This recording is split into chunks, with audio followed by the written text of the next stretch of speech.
শুরু হচ্ছে সুরায় রাফার লেখা উপন্যাস আমি শুধু চেয়েছি তোমায়। বাংলাদেশ মিশনের প্রায় 2 মাস আগে। রাশিয়াতে এখন আর গরমকাল নেই, তবে শীতটাও সেভাবে গিরে বসেনি ভূখণ্ডে। গভীর রাত হলে মৃদুমন্দ ঠান্ডা শীতল হাওয়ায় খানিকটা কেঁপে ওঠে শরীরের সর্বাঙ্গ, তবে তুষারপাত হতে এখনও ঢের দেরি। তুষারপাত হলো এরিসের সবচেয়ে প্রিয় প্রাকৃতিক দুর্যোগ। প্রচণ্ড ঠান্ডায় সবুজ রঙের তরতাজা বিস্তৃত জঙ্গলটা যখন ধবধবে ফ্যাকাশে সাদা লাশের ন্যায় মৃত ভূখণ্ডে পরিণত হয়, তখন তৃপ্তিতে চোখ জুড়িয়ে আসে ওর। ভেতরের পৈশাচিক সত্তাটা দ্বিগুণ আগ্রহ নিয়ে ফোন দিয়ে আঁটতে শুরু করে নতুন কোনো মিশনের, মেতে ওঠে নতুন কোনো মস্তিষ্কের খেলায়। তবে এই মুহূর্তে প্রকৃতির সামান্য হিমেল হাওয়াতেই টকবগিয়ে ফুটে উঠছে ইরিশের দাবানলের মতো মস্তিষ্ক। তুষারপাতের অপেক্ষা করতে গেলে শত্রু নিধনে বড্ড দেরি হয়ে যাবে। চোখের সামনে শত্রুর ফেলে যাওয়া টোপকে এত সহজে ছেড়ে দিলে পাইথন প্যারাডাইসের লিডার হওয়ার যোগ্যতা আর রইল কই। তাছাড়া এরিস নিজেও তো প্রতিশোধ নিতে চায়। ড্যানিয়েল হ্যারিসনের ডানা কেটে দেওয়ার এটাই সুবর্ণ সূচক, কারণ ওর একমাত্র সুন্দরী গার্লফ্রেন্ড এখন এই মুহূর্তে এরিসের হাতেই বন্দি। পেন্ট হাউসের ব্যাকইয়ার্ডে আজ ফায়ারফ্লেক্স জ্বালানো হয়েছে, দাউ দাউ করে জ্বলতে থাকা অগ্নিশিখার রক্তাক্ত লীলিমায় অদ্ভুত গা ছমছমে লাগছে চারিপাশ। ফায়ারফ্লেক্স থেকে কয়েক হাত দূরে চেয়ারের সঙ্গে হাত মুখ বেঁধে বসিয়ে রাখা হয়েছে ড্যানিয়েলের গার্লফ্রেন্ড ববিকে। ববির চোখে মুখে ভয়ের ঘন কালো মেঘ। এই প্যান্ট হাউসে এসে এরিসকে নিজের লাশময় রূপে পাগল করতে চেয়ে ও নিজেই যে কত বড় বিপদের মুখে ফেঁসে গিয়েছে তা এতক্ষণে ভালো মতোই অনুমান করতে পেরেছে ববি। এই মুহূর্তে আদৌ এরিসের থাবা থেকে জীবন নিয়ে বেঁচে ফিরতে পারবে কিনা সেই আতঙ্কেই রক্ত ঠান্ডা হয়ে যাচ্ছে মেয়েটার। নিজ মুখে যে কোনো কিছু স্বীকার করবে সেই উপায়টুকুও বাঁচিয়ে রাখেনি গার্ডসরা। এমনভাবে মুখ বেঁধেছে যে টু শব্দটাও বের হচ্ছে না ভেতর থেকে, শুধু চোখের কার্নিশ বেয়ে ছড়ে যাচ্ছে অনবরত নোনা জল। একটু পরে ব্যাকইয়ার্ডে হাজির হয় এরিস। এই সেই ববির মুখোমুখি একটা চেয়ারে পায়ে পা তুলে আরাম করে বসে পড়ে ও। তুষার ওর পাশে রিভলভার হাতে নিয়ে দাঁড়িয়েছিল। এরিস বসে খানিকক্ষণ ববি মেয়েটাকে পর্যবেক্ষণ করে, অতঃপর ঠোঁট কামড়ে হিসিয়ে বলে, টোটাল মিস্টেক। ড্যানিয়েল তোমাকে পুরোপুরি একটা বীজ বানাতে পারেনি বেবি গার্ল, কারণ তুমি আজ জামা কাপড় খুলে যাকে সিডিউস করায় ব্যস্ত ছিলে ওটা আসলে আমিই ছিলাম না, তুষার ছিল। আঙ্গুলের ইশারায় তুষারকে দেখিয়ে দেয় এরিস। সঙ্গে সঙ্গে টায়ের নটে হাত দিয়ে খক খক করে কেসে ওঠে তুষার। এনিওয়ে, তুমি আমাকে এর আগে দেখোনি, এটা তোমারও মিস্টেক নয়। অফকোর্স এটা তোমার গডফাদার ড্যানিয়েলের মিস্টেক। অত্যন্ত ঠান্ডা স্বরে ববিকে কথাগুলো শুনিয়ে তুষারের দিকে না তাকিয়েই নিজের সিল্কি কালো চুলগুলোতে ব্যাকব্রাশ করতে করতে এরিসকে আদেশ দিয়ে বলল, ড্যানিয়েলকে ভিডিও কনফারেন্সে নিয়ে এসো। তুষার তৎক্ষণাৎ তাই করলো। ড্যানিয়েলকে ভিডিও কল দিয়ে ম্যাকবুকটা ববির সামনে ছোট্ট একটা সেন্টার টেবিলের উপর রেখে দিল সে। স্ক্রিনে ববির এহেন হাল দেখে মাত্রই ওপাশ থেকে উদ্বিগ্ন কণ্ঠস্বর ভেসে এলো ড্যানিয়েলের, baby girl, what happen to you? Are you okay? তৎক্ষণাৎ দক্ষ হাতে ম্যাকবুকটা নিজের দিকে ঘুরিয়ে নিল এরিস। স্ক্রিনের দিকে তাকিয়ে ক্রুশ শেষে শুধালো, নিজের বীজকে স্পাই বানিয়ে পাঠিয়ে আমাকে জব্দ করতে চেয়েছিলে তাই তো মিস্টার ড্যানিয়েল? কিন্তু কি বলো তো, তোমার বীজটা তোমার মতোই বোকা। Don't call her bitch, she is not a slut, she is my girl and I love her. ড্যানিয়েলের কর্কশ আওয়াজ ভেসে এলো মনিটরের ওপাশ থেকে। ওর কথায় ঠোঁটের হাসি প্রসারিত হলো ইরিশের, যেন মাত্রই কোনো মস্করা করেছে ড্যানিয়েল। ওকে কিছু করো না, আমরা একটা ডিলের মাধ্যমে সমঝোতায় আসতে পারি, দরকার পড়লে ব্রাডবাইয়ের সাহায্যে। উদ্ভ্রান্তের মতো কথা বলে যাচ্ছিল ড্যানিয়েল, তখন হুট করেই ওর মুখের ওপর কথা চলল এরিস, তুমি বোধহয় ভুলে যাচ্ছ ব্রাডবা আমার কথায় চলে। ইভেন ব্রাডবাইয়ের কোনো মাফিয়া বসই আমার কথার বাইরে গিয়ে তোমাকে সাহায্য করতে আসবে না, কারণ তুমি রুলস ব্রেক করেছ, আমার টেরিটরিতে নিজের স্পাই পাঠিয়েছ। এবার সত্যি ক্ষীণ হয়ে গেল ড্যানিয়েলের গলার সুর। সে খানিকটা কাহিল কণ্ঠে এরিসকে অনুনয় করে বলল, প্লিজ এরিসকা, ওকে কিছু করো না, যা প্রতিশোধ নিতে হয় আমার সাথে মোকাবেলা করো। আমি ববিকে সত্যিই ভালোবাসি। ভালোবাসি? একটা মাফিয়া বস হয়ে কাউকে কি করে ভালোবাসতে পারো তুমি ড্যানিয়েল? তাও আবার সেটা নিজের শত্রুর সামনে এভাবে জাহির করছো? সিরিয়াসলি? হাসলো এরিস। পরবর্তীতে মুখ ভঙ্গিমা গম্ভীর করে কঠিন গলায় বলে উঠল, একজন মাফিয়া কোনোদিনই কাউকে ভালোবাসতে পারে না, কিন্তু তুমি তো বেসেছ। তাই তুমি অনেক দুর্বল ড্যানিয়েল। নিজের এই দুর্বল আত্মাটাকে নিয়ে আমার সাথে আর কখনো গেম খেলতে এসো না, নইলে এভাবেই মারা পড়বে। কথা শেষ করে তুষারের হাত থেকে রিভলভারটা ছিনিয়ে নিয়ে পেছনের একটা গার্ডকে পয়েন্ট করে আচমকা গুলি ছুড়ল এরিস। এরপর সামনে ঘুরে রিভলভারে থাকা সবটা গুলি কয়েক ন্যানো সেকেন্ডের মধ্যে পাস করে দিল সামনে বসা ববির মস্তিষ্কে। ওর এই আকস্মিক কর্মকাণ্ডে হতভম্ব সকলে। ভিডিও কলে ওপাশ থেকে ড্যানিয়েলের রাগী গর্জন ভেসে আসছে। সে অনবরত চিৎকার করে এরিসকে কঠিন হুমকি দিয়ে যাচ্ছে। মুহূর্তেই এরিস রিভলভার থেকে গুলি ছুড়ে চোখের সামনে গোটা ম্যাকবুকটাই ভেঙে ফেলল। তুষার চট করেই কোমর থেকে আরেকটা গান বের করে সতর্ক অবস্থান নিতে নিতে এরিসকে শোধালো, কি হলো হঠাৎ? এরিস ঘাড় ঘুরিয়ে এদিক ওদিক সতর্ক দৃষ্টিপাত করে বলল, ড্যানিয়েল যখন ভিডিও কনফারেন্সে কথা বলার সময় বারবার হাত নাড়িয়ে কাউকে মোর্স কোড বলছিল, তখনই সন্দেহ হয়েছিল যে ওদের ব্যাকআপ প্ল্যান আমার পেছনেই রয়েছে। এরপর সন্দেহের পারদটা আরেকটু ঝালিয়ে নেওয়ার উদ্দেশ্যে ববির পায়ের দিকে লক্ষ্য করলাম এবং তখনই শিওর হলাম she is also a mafia girl, কারণ ওর পায়ে ইংরেজি অক্ষরে ব্রাড বা ট্যাটু করা ছিল, যেটা আমাদের সবার শরীরেই রয়েছে। বর্তমান। আহারে, কি ভাবছো সেই তখন থেকে? তোমাকে কিছু জিজ্ঞেস করেছি আমি রিস্কা। অ্যালেক্সের কথায় ধ্যান ভঙ্গ হয় ইরিসের। সে বিরক্ত ভঙ্গিতে পায়ের ওপর পা তুলে কাউচ চেয়ারে গা এলিয়ে বসে। সেন্টার টেবিল থেকে হাতে ওয়াইনের গ্লাস তুললে তাতে সিপ নিয়ে নিরেট সরে বলে, কি বলেছিলে শুনতে পাইনি। আশ্চর্য, মন থাকে কোথায় তোমার? Don't talk too much. কি বলতে চাইছো সোজা সাপটা বলো। আর কাজের কথার বাইরে অন্য কোনো কথা থাকলে বিদেয় হোক, তুষার রাস্তা দেখিয়ে দেবে। অ্যালেক্স খানিকটা মেকি রাগ দেখিয়ে বলল, তুমি আমাকে এই স্নোফলের মধ্যে বিদেয় হতে বলছো? আমাকে, এই টমেটো প্রিন্সকে? আমি দয়ালু নই, তাছাড়া এটা আমার প্যান্ট হাউস অ্যালেক্স। কথার নড়চড় হলে তোমাকে এই স্নোফলের মধ্যে মেরে পুঁতে রেখে দিতেও আমি দুবার ভাববো না। এরিসের বরফ শীতল ধারালো কথার পারদে শুষ্ক ঢোক গেলে অ্যালেক্স পরক্ষণেই জিভ দিয়ে অধর ভিজিয়ে পুনরায় শোধায়, বলছিলাম যে মিস্টার ড্যানিয়েল আর তোমার মাঝে লাস্ট টাইম ঝামেলাটা কি নিয়ে? সেটা তোমার না জানলেও চলবে। Just enjoy your drink. অ্যালেক্সের জিভ খসে কথা বেরোনোর আগেই ওকে মাঝপথে থামিয়ে দিয়ে কর্কশ আওয়াজে কথা ছড়ে এরিস। আজ প্রায় এক সপ্তাহের বেশি হয়ে গেল ঈশানী এই কালো প্যান্ট হাউসে পুরোপুরি বন্দি।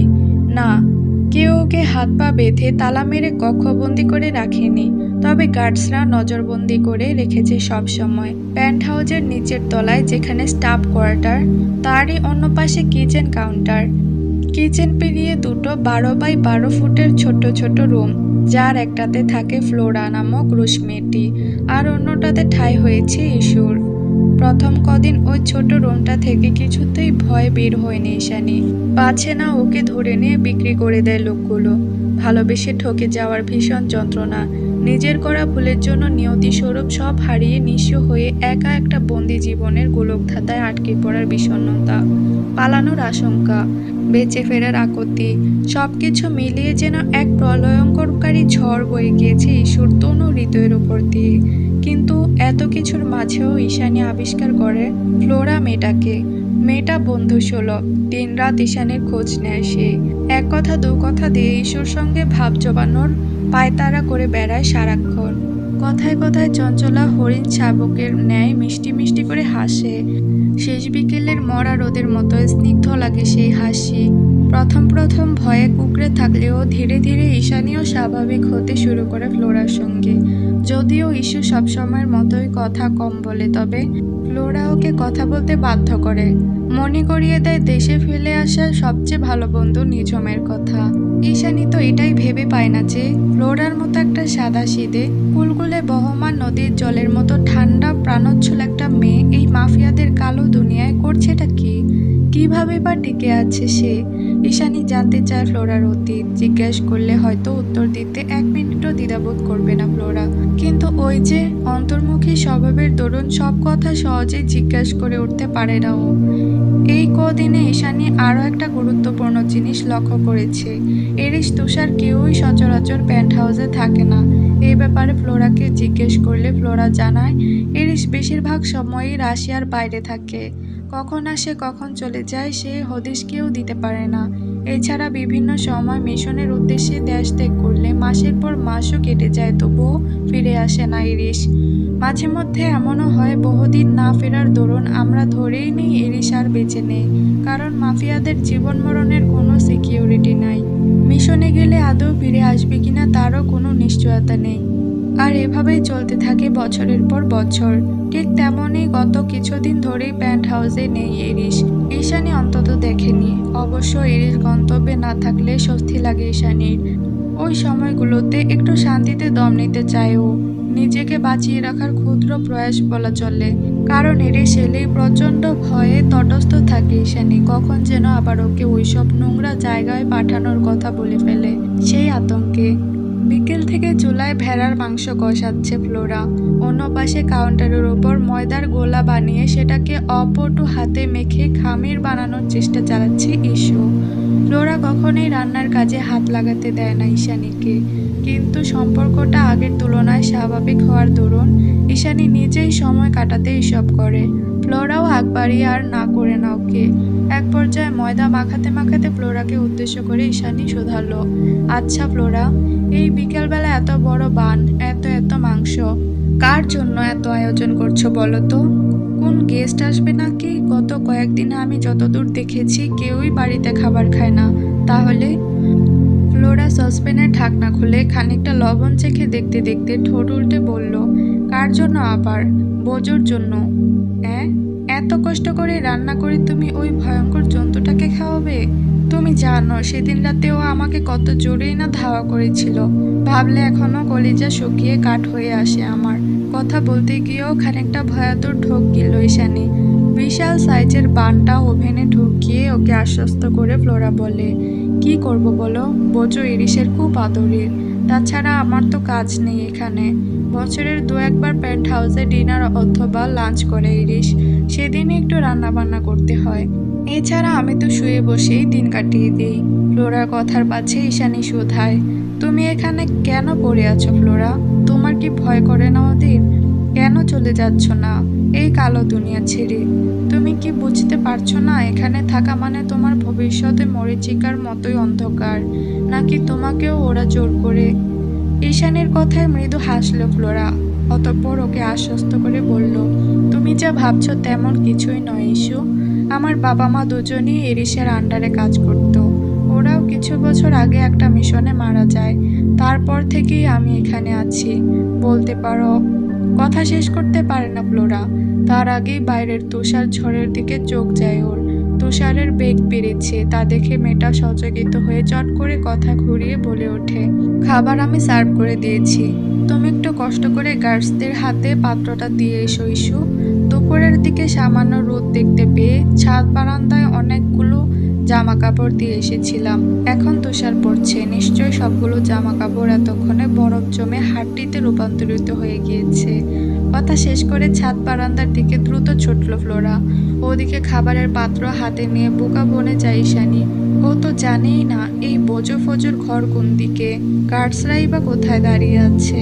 অগত্যা কোন দিকে যাবে না বুঝতে পেরে চেঁচিয়ে ফ্লোরাকে ডাকে ঈশানী, আরে যাবোটা কোন দিকে সেটা তো বলে দিয়ে যাও। ও পাশ থেকে সাড়া দেয় না ফ্লোরা, হয়তো শুনতেই পায়নি। মাফিয়া পেন্ট হাউস বলে কথা, সাউন্ড প্রুফ আর সিকিউর তো হবেই। এদিকে এরিশ পেন্ট হাউসে না থাকায় খুব বেশি ভাবল না ঈশানী।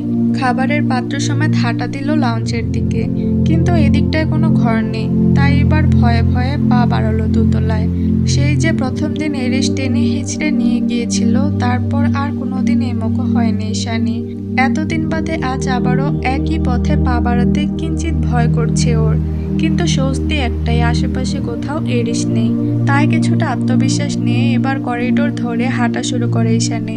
বিশাল করিডোরের এ মাথা ও মাথা খুঁজতে খুঁজতে এক পর্যায়ে দেখলো করিডোরের শেষ মাথায় কিছু গার্ডস দাঁড়িয়ে আছে। মনে হয় তারাই পাহারা দিচ্ছে। তাদের দেখে ঈশ্বর মনে পড়ে যায় ফ্লোরা বলেছিল বোজোর ঘরের সামনে সর্বক্ষণ গার্ডস পাহারায় থাকে। তার মানে এরাই হবে হয়তো, সেই ভেবে সামনে এগোয় ঈশানী। সামনে এগোতেই দেখতে পায় একটা বিশালাকৃতির নান্দনিক কারুকাজ করা কালো ফটকের সামনে পাহারায় দাঁড়িয়ে আছে লোকগুলো। ঈশু তাদের নিকট এগিয়ে গিয়ে ঠোঁটের সামনে শুষ্ক অধর ভিজিয়ে আড়ষ্ট কণ্ঠে বলে, খাবার নিয়ে এসেছিলাম। ঈশুর কথা শোনা মাত্রই দুপাশে সরে দাঁড়িয়ে দরজা সামান্য খুলে হাতের ইশারায় ভেতরে এগিয়ে যেতে বলে লোকগুলো। এদের এই অদ্ভুত রহস্যময় কর্মকাণ্ডগুলো বড্ড ভাবায় ঈশানীকে।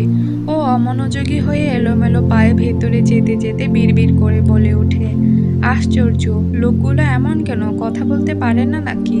ওদিকে এরিস, অ্যালেক্স আর তুষার কিছু একটা নিয়ে কথা বলায় ব্যস্ত ভীষণ। ঠিক এমন সময় দরজা ঠেলে ভেতরে প্রবেশ করে একটা মেয়ে, যার আগমনে সচকিত হয়ে পেছনে ঘুরে তাকায় ওরা তিনজনই। রিনঝিন করে ঝংকার তোলা নূপুরের আওয়াজে এরিসের চোখ যায় ঈশানীর পায়ের দিকে। মোমের মতো মসৃণ ফর্সা দুটো পা। প্রচণ্ড ঠান্ডার মাঝেও খালি পায়ে তকতকে মেঝের উপর দাঁড়িয়ে আছে মেয়েটা। খালি পায়ে দাঁড়িয়ে থাকার দরুন ফর্সা পা দুটো রক্তিম হয়ে আছে যেন দুধে আলতা বর্ণ তার। পা থেকে শুরু করে ধীরে ধীরে এরিসের কুটিল দৃষ্টি বিচরণ শুরু করে ঈশানীর সর্বাঙ্গে। পরনে ফ্লোরার থেকে ধার করা ফিনফিনে পাতলা একটা ফ্রক, হাতে খাবারের পাত্র।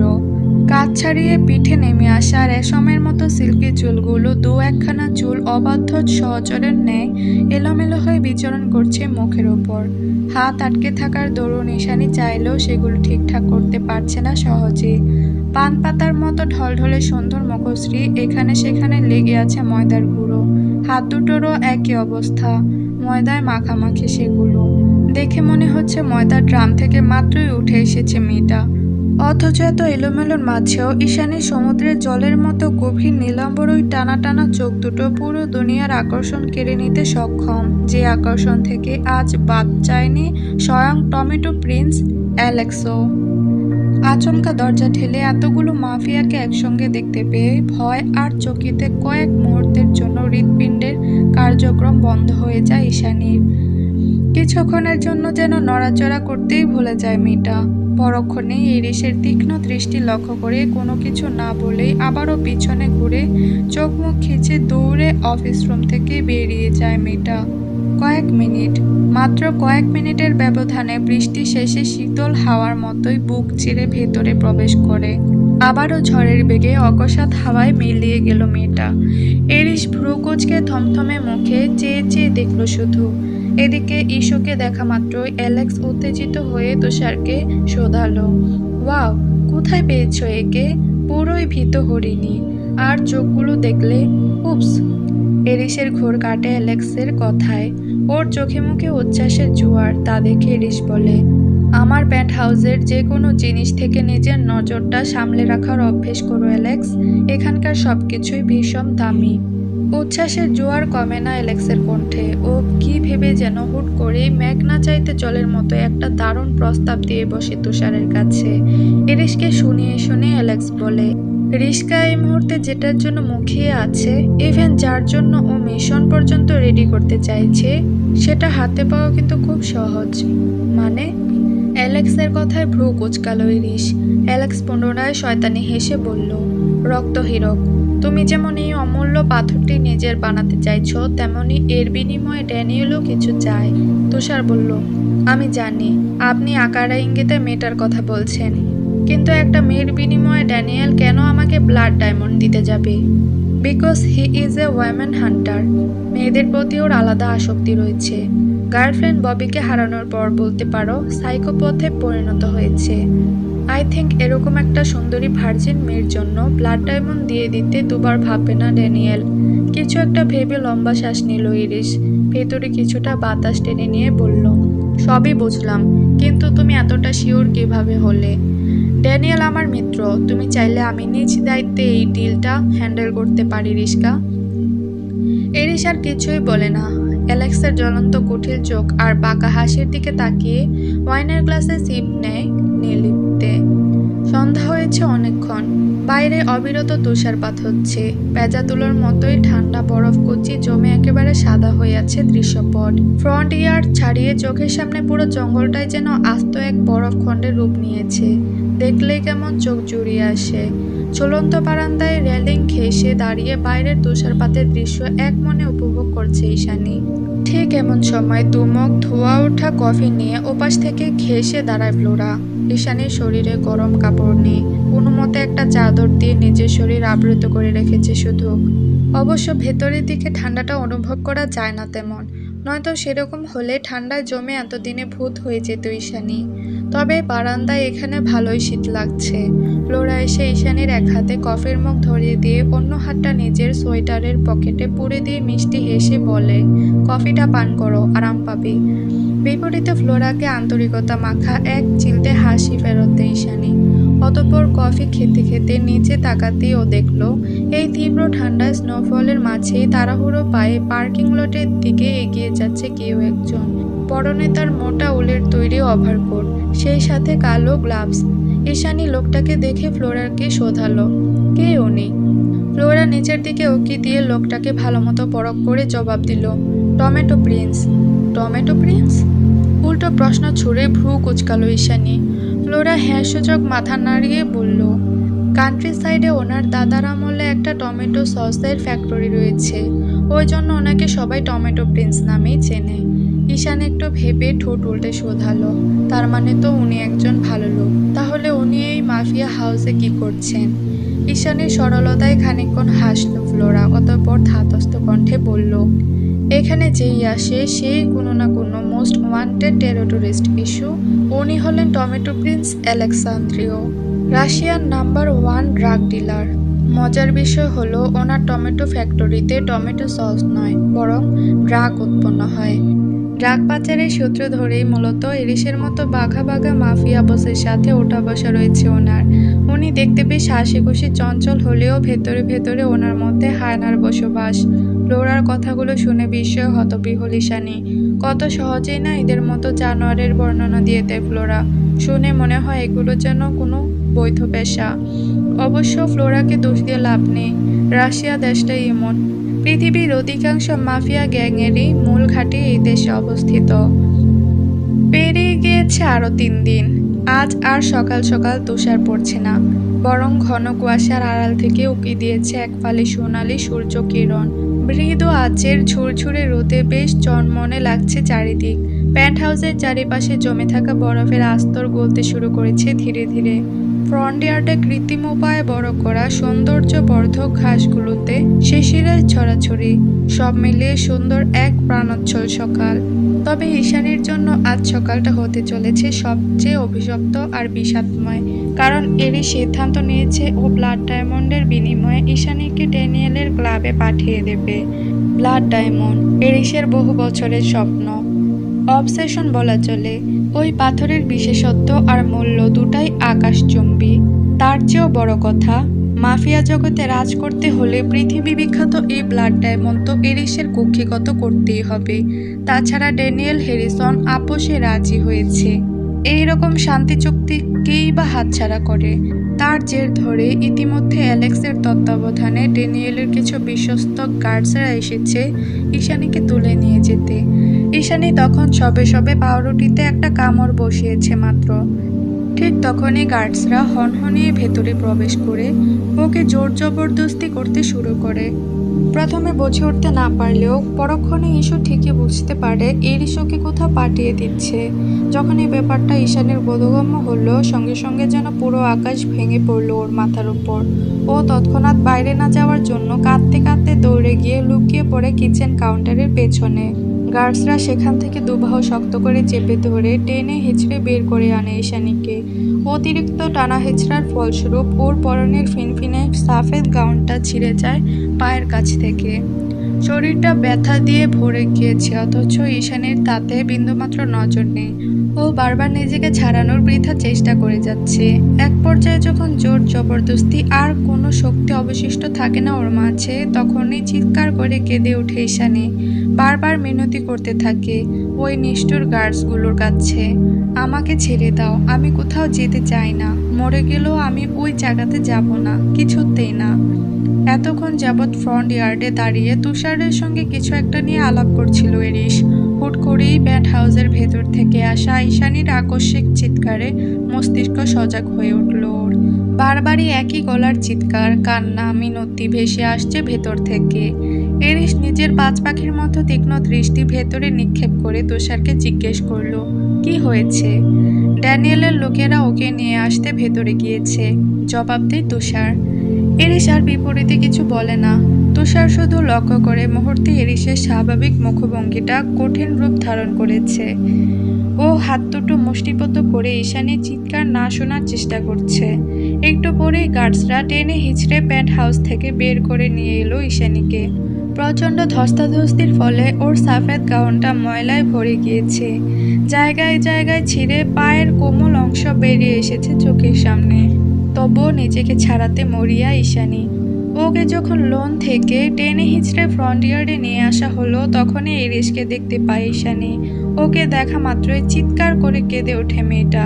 সেদিনের মতোই কাঁদতে কাঁদতে কাকুতি মিনতি করে বলে, আমি যেতে চাই না অরণ্য, আমি ওখানে কিছুতেই যাব না। ওই জায়গাটা অপবিত্র, আপনি আমাকে ওখানে পাঠাতে পারেন না। ভীষণ পাপ হবে, অন্যায় হবে, দয়া করে ওদের আটকান। আপনি তো সব পারেন, তাহলে বাঁচাচ্ছেন না কেন আমাকে? কেন যেতে দিচ্ছেন আমাকে? আপনি ভালো করেই জানেন ওখানে গেলে মরে যাব, আমি সত্যিই মরে যাব। কথা বলতে বলতে এক পর্যায়ে ভেজা ঘাসের আস্তর আর ছেঁড়া গাউনে পা বেঁধে এরিসের পায়ের সামনে হুমড়ি খেয়ে পড়ে ঈশানী। যখন ও মাথা তুলে দেখতে পায় এটা এরিস, সঙ্গে সঙ্গে ওর পা দুটো আঁকড়ে ধরে ইস্যু। ভীষণ অসহায় কণ্ঠে অনুনয় করে বলে, দয়া করুন, এটা হতে দেবেন না।